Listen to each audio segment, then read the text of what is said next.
اب مداخلت ختم ہو جائے گی، مگر وہ مداخلت ایک ادارے سے ختم ہوئی تو دوسرے میں شروع ہو گئی۔ آج بھی یہ کہہ رہا ہوں کہ سہولت کاری ہے، آج بھی یہ کہہ رہا ہوں کہ 8 فروری کو پک اینڈ چوز ہوا، نتائج بنے اس طرح، آج بھی یہ کہہ رہا ہوں کہ جس طرح بڑی تیزی سے سزائیں بیفور الیکشن دی گئی ایک ہفتے میں، اور جس طرح پھر آفٹر الیکشن سزائیں معطل ہونے جا رہی ہیں، وہ بھی میں بیفور ٹائم کہہ رہا تھا اور آج پھر دوہرا رہا ہوں۔ پھر آج میں سچی بات اگر نہیں کہوں گا تو پھر میں سچا سیاسی ورکر نہیں ہوں، اور اگر کہوں گا تو پھر لوگ اس کو سنیں گے بھی۔ کہ یہ کیا واقعی میں حکومت اور آپ کی جماعت نروس ہے کہ کوئی پرابلم ہونے جا رہا ہے؟ فہد، پہلے تو میں یہ کلیئر کر دوں کہ میں نہ کوئی بڑی باتیں کر رہا ہوں، نہ کوئی آج کر رہا ہوں۔ میں تو جب سے سیاسی ہوش سنبھالا ہے، میں تو جو دیکھتا ہوں وہ کہتا ہوں، اور جب میں نے کہنا شروع کیا تھا، جب کیبنٹ ممبر تھا، آپ بھی میرے ساتھ تھے، تو کیبنٹ میٹنگ میں بھی میں جو ذہن میں آتا تھا، جو دیکھتا تھا وہ کہتا تھا۔ اس وقت بھی لوگ ناراض ہوتے تھے، اس وقت بھی میڈیا پہ لوگ ذکر کرتے تھے کہ جناب آپ کیبنٹ ممبر بھی ہیں اور آپ کہہ رہے ہیں سہولت کاری ہو رہی ہے۔ تو پھر جب میں کہتا تھا کہ سہولت کاری ہے، کچھ آپ جیسے مان لیتے تھے کہ سہولت کاری ہے، کوئی بطور راجپوت جیسے نہیں مانتے تھے کہ سہولت کاری نہیں ہے، مگر پھر 9-10 مئی کو چیزیں نظر آئیں کہ سہولت کاری ہے، اور پھر لوگوں نے ایکشن بھی لیا، اداروں نے ایکشن لیا۔ آج بھی یہ کہہ رہا ہوں کہ سہولت کاری ہے، آج بھی یہ کہہ رہا ہوں کہ 8 فروری کو پک اینڈ چوز ہوا، نتائج بنے اس طرح، آج بھی یہ کہہ رہا ہوں کہ جس طرح بڑی تیزی سے سزائیں بیفور الیکشن دی گئی ایک ہفتے میں، اور جس طرح پھر آفٹر الیکشن سزائیں معطل ہونے جا رہی ہیں، وہ بھی میں بیفور ٹائم کہہ رہا تھا اور آج پھر دوہرا رہا ہوں کہ دیکھیں بدقسمتی ہے کہ نہ فیئر فری الیکشن ہوتے ہیں، نہ حکومت کوئی بھی وقت کی ہو اس کو فیئر فری اپنی آزادی سے پالیسی بنانے دی جاتی ہے، جس کی وجہ سے پاکستان جو ہے آئے روز گرداب میں پھنستا جا رہا ہے۔ اور بدقسمتی یہ ہے کہ کوئی اگر بات کہہ دے تو پھر فہد حسین صاحب جیسے سوال اٹھاتے ہیں کہ آپ کو پریشانی کیا ہے، تو پھر مجھے یہ بتائیں کہ کیا میں پاکستانی نہیں ہوں؟ اور کیا پھر آج میں سچی بات اگر نہیں کہوں گا تو پھر میں سچا سیاسی ورکر نہیں ہوں، اور اگر کہوں گا تو پھر لوگ اس کو سنیں گے بھی۔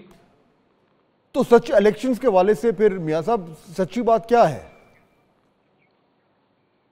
پک اینڈ چوز ہوا ہے،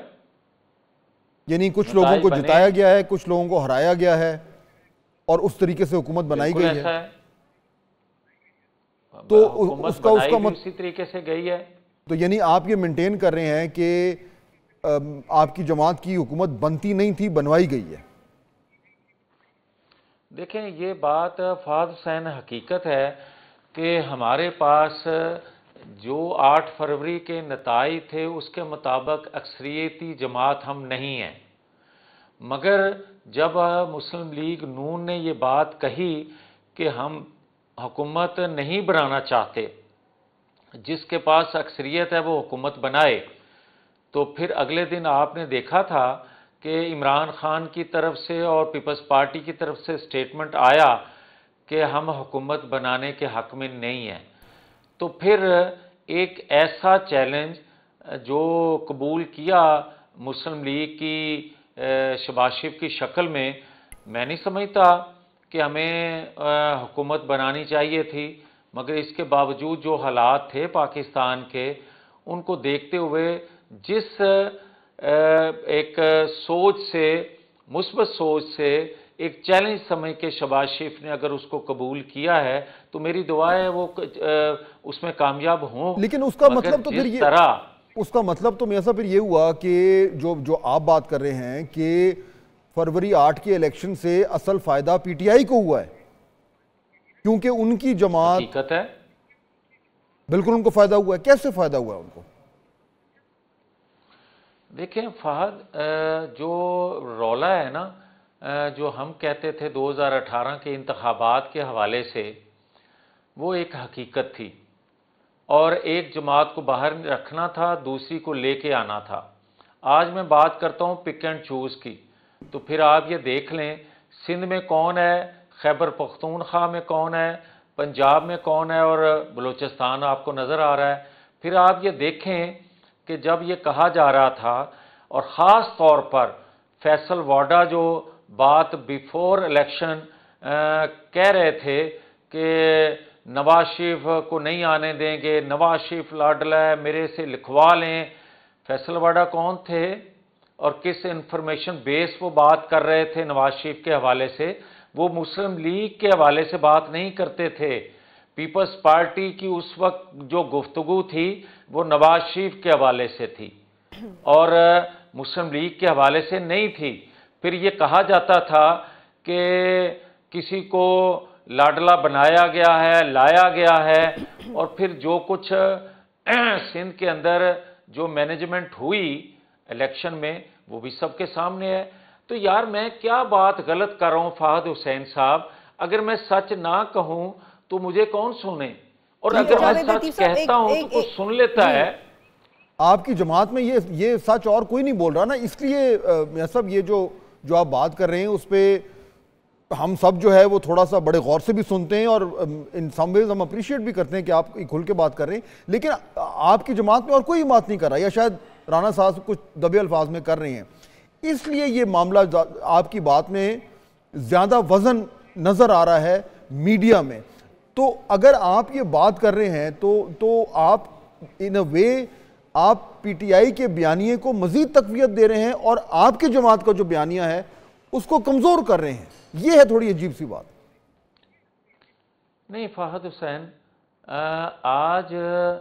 بیانیے کا ایشو نہیں رہ گیا، بات اس سے آگے نکل گئی ہے۔ پاکستان کی سلامتی خدا نخواستہ خطرے میں پڑ رہی ہے، پاکستان کی معیشت جو ہے وہ مزید برباد ہوتی نظر آ رہی ہے۔ آپ یہ دیکھیں کہ ہم نے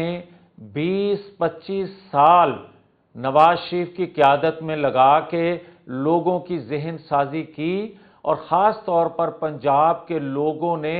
بڑے کے بعد اس چیز کو اون کیا، ذہن نشین ان کی باتیں ہوئیں نواز شریف کی کہ پاکستان آئین قانون سے ماورا اگر قدم اٹھائیں گے یا اداروں میں بیٹھے لوگ اٹھائیں گے تو پاکستان کے مسائل حل نہیں ہو سکیں گے۔ پھر فہد حسین جب لوگوں نے یہ چیز اپنا لی، لوگوں کے ذہن بن گئے کہ یہ بات درست ہے، تو لوگوں نے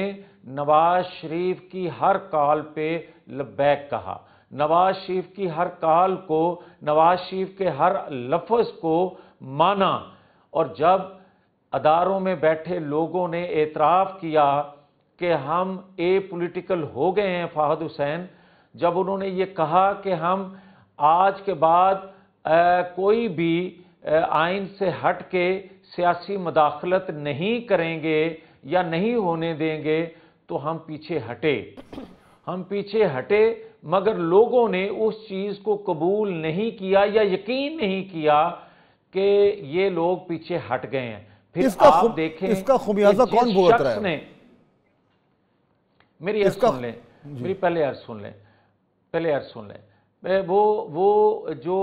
لوگوں نے یقین نہ کیا، اور جس شخص کا کوئی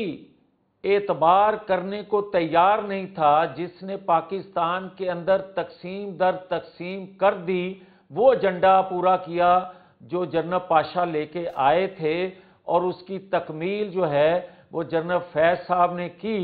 اور عمران خان صاحب کے ہاتھوں کی۔ پھر آپ نے 9-10 مئی کو اس کا نتیجہ دیکھ لیا، لیکن یہ سب کچھ تو ہو گیا نا، 9-10 مئی کے بعد پھر وہ یہ سارا کچھ تو ہو گیا سر، یہ ہو گیا، اس کی بنیاد پہ الیکشنز ہو گئے، اس کی بنیادیں بن گئیں، پی ٹی آئی کو بہت زیادہ مقبولیت مل گئی، پی ایم ایل این کی سیاسی ساکھ کو نقصان ہو گیا۔ میاں صاحب یہ سارا کچھ تو ہو گیا، میں یہ جاننا چاہ رہا ہوں کہ اب اس وقت آپ کی جماعت کی حکومت ہے، بظاہر تو بڑی تگڑی لگتی ہے، کیا ہے یا یہ خطرے کی گھنٹی کہیں سے بج رہی ہے؟ اور اگر بج رہی ہے تو وہ کہاں؟ دیکھیں نا، جنرل فیض اور جنرل باجوہ تو چلے گئے، وہ تو بات ختم ہو گئی، اب تو ایک نئی کہانی ہے، تو اب خطرہ کدھر سے ہے؟ نہیں نہیں فہد حسین، بات یہ ہے کہ ہم نے اپنی جو میں نے آپ کا وقت ضائع کیا، ماضی کی آپ کو تصویر کھینچ کے دکھائی، آپ نے کہا الیکشن ہو گئے، اب کیا